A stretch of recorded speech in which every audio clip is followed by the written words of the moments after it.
ride and watch hentai all the time with my soul is tormented by a succubus. Call assist, pencil dripping from the way I spit. Fell in love with this. Sis got music, now she in my... Hello and welcome back. The name is Kahenkio and the game is Pokemon Duel. I'm right here with my Rush deck, and I had 2 games through the entirety of the day today because I needed 2 boxes spaces to be filled out, and I got a rainbow booster and I got a golden booster. The deck is still the same, nothing has changed precisely as remembered, but I just got featured, and just because I just had 2 games, one of them got featured, and I wanted to go ahead and just showcase it because, you know, the current meta of the Coco Zapdos and Lunala and Solgaleo and everything, it's still here. As you can see, there's Lunalas in almost every deck right here. Everybody has a Lunala. I'm sorry, I'm just outside and this light is just whatever. But everybody has a Lunala, level 10 to level 10, Ultra Beast Lunala style, you know. And it's quite difficult to play against them because they have the ability to block you from going ahead and switching your Pokemon with something else. So Zoroark cannot be swapped between themselves. I don't know if that's the same with the Deoxys forms. I'm pretty sure it is exactly the same, but I'm not going to insist on this because I don't really remember. So what's going to be happening here, we're playing against my 3XF. I don't know if that's my 3X wife or something, but he carries Sweet Speed, Swap Spot, Double Chance, Max Survive, Gold Block, and Counter Attack. And Counter Attack is so far shoved down the line that he's like, okay, if you don't see it, good enough. But I'm always checking the plates. My thing is to check the plates. I always do that. In the loading screen, I don't care what's your name, I don't care what's your rating, I don't care what Pokemon you run, I'm going to see them in the future, but I need to know your plates. And once I remember the plates you have, it's easy go for me because I know what to expect. And my matchups automatically adapt in my head, and I do the calculations before I do the move. So let's see what I do here. I send out my Coco aggressively. And he sends a perfect setup, go towards Profile, Cycling Kicker. So you can't blame me for going here double chance and attacking, right? If I do manage to land that gold, at least I have a chance to land the blue, just in case I don't land the gold. And I don't take the chance here, because that weak spot kick is high tier level move. And even if I did kill him, that would give me weight 3, and it wouldn't actually give me anything. So I send out my speed form, and this, instead of going away from the entry point, he decides to attack from the entry point. Like, why, bro? Even if you do get the kill, I will send out something next after that, and you will still be on your entry point. And after that, I will send something else, and something else, and something else, and there we see the absolute, like, go again.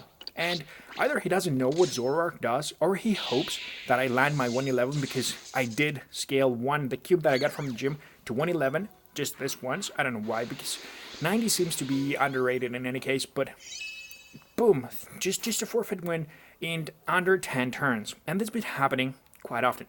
Yes, as I mentioned before, I do lose. It's not an invincible deck. There isn't an invincible deck right now. There are good decks, there are great decks, and this is one of the better rushing decks.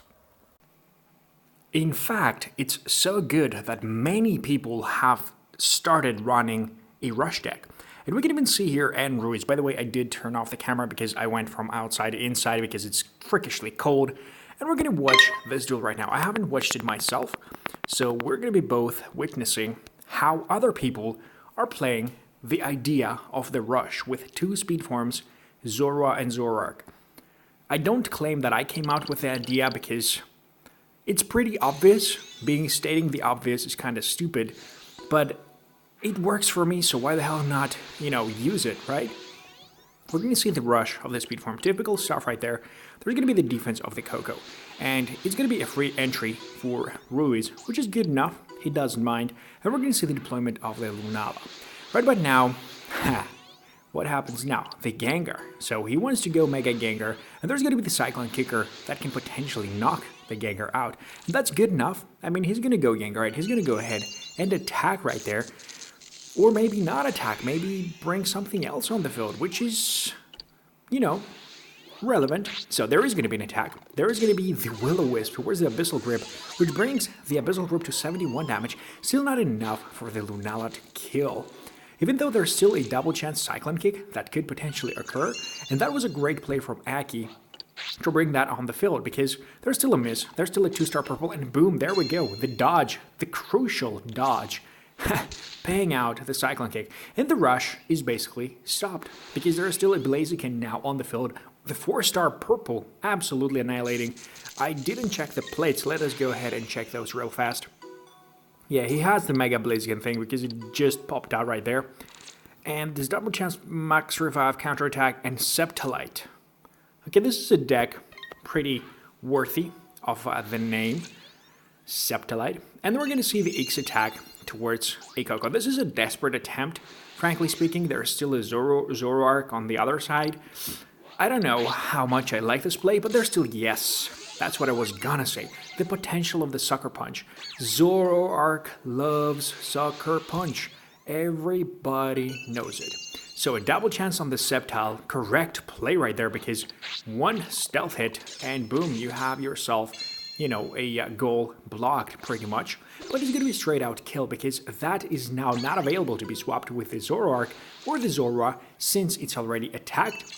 And we're going to see the max revive on the Gengar trying to go ahead and get that Lunala just because he doesn't like Lunalas. So there's going to be the Toxic. At least one good thing came out of that, because now that Lunala cannot minimize the damage of Enrose's Pokemon, and that Zorua can potentially get himself a free, a free kill. But it's going to be just a jump because, you know, the standard Lunala shenanigans. And that other Deoxys hasn't been attacked, but there's going to be a max revive, and it's going to stand on the entry, which I don't necessarily agree once more, but it's still a thing that happens quite often. And there's going to be the coverage of the goal.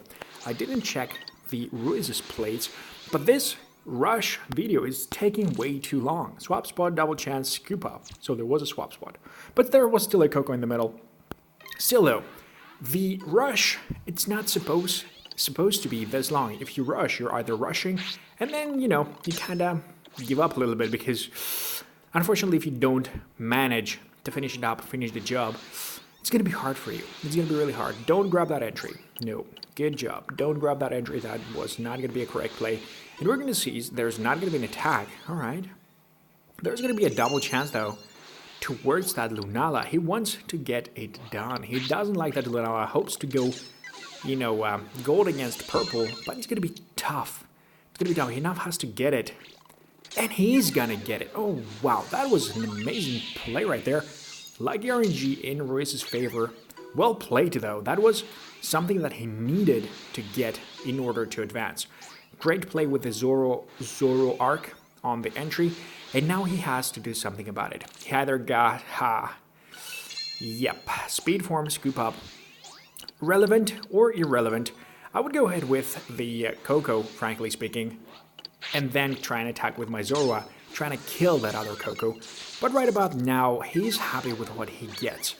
The knockout is good enough, and there's now going to be the entry takeage.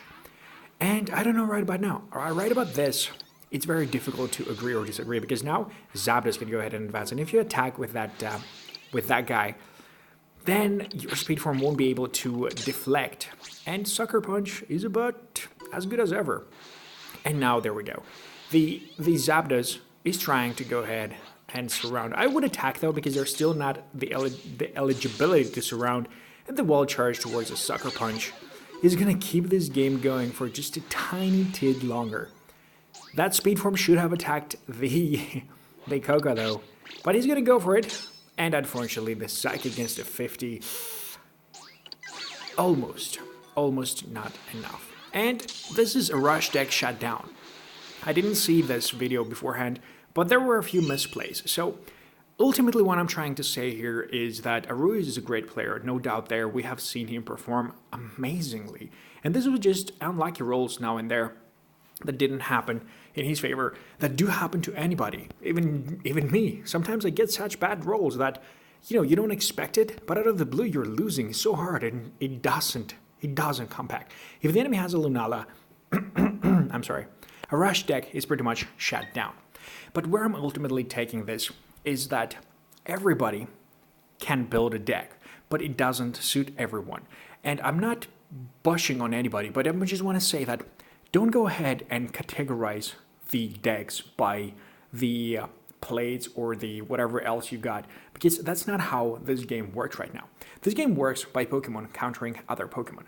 I know that Cosmo Energy probably has the best synergy, but it has between themselves. It gets shut down a little bit by Tropical Energy, it gets shut down a little bit by Dark Energy. but does that mean that you have to run 3 Pokemon of Dark type and 3 Pokemon of Grass or Flying type?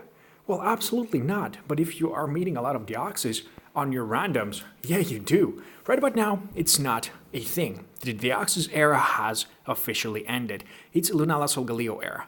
What are you going to do about Lunala Solgaleo? Well, apply status effects. Well, how do you do that? The first and easier thing that comes to mind is probably the Seismitoad with the Insta-Poisoned. But that only affects Lunala because Solgaleo could be found running a Steel Energy or a Steel or a Metal Sphere Plate. What now? Ha! That's the thing. That's where you have to use your creativity to surpass those difficulties. How can you knock out a Solgaleo in a deck of 2 max revives? You need to kill him 3 times. That means you need to cycle 3 Pokemon at the very least. Not at the very least, but at the most when you're super unlucky because his Sunsteel Strike is doing that for him. Well, what can you do to counter that? One thing that comes in mind is Flame Gun of the Magmortar. The other thing is the Cyclone Kick from Blaziken and Combustion, which can give you a pretty much easy evolution. Basically speaking, instant knockout moves. You check out feature duels. See what is featured. See what's the most common Pokemon, and you try and counter them. You go ahead, well, not at this specific moment in time, but you can go ahead and check out the rankings. See people who are above you and below you. What are they running? If you go ahead in monthly rankings, right now after the gym, you're going to see only gym decks. But if you go ahead here per se, and it's any given other type of the time of the month, you can see that, okay, man 1290, it's about the same monthly rating as I am, so he's pretty much, it's going to be like in my random category. He's going to be one of the people that I'm going to be matched against. Basically speaking, you play a game and you're going to be matched pretty much among the people that are around those monthly rankings and your current rankings. But current rankings, your personal rating is the one that the matchmaker is based upon. So basically speaking, if you're 3,800 personal and you have a 2,500 monthly, then your opponent could be someone that has a 3,800 personal and a 2,700 monthly, or 2,000 monthly, so on, so on, so on. So basically speaking, your best bet to see your opponents is to go to feature duels and pretty much find out people that are precisely plus minus a few points from your rating. This means those two guys I can meet, those two guys, the category you're in. Legend, Master, and Ultra, etc., etc., etc. And from there, after creating your deck, you will be eligible to either surpass your opponents or fall as their prey.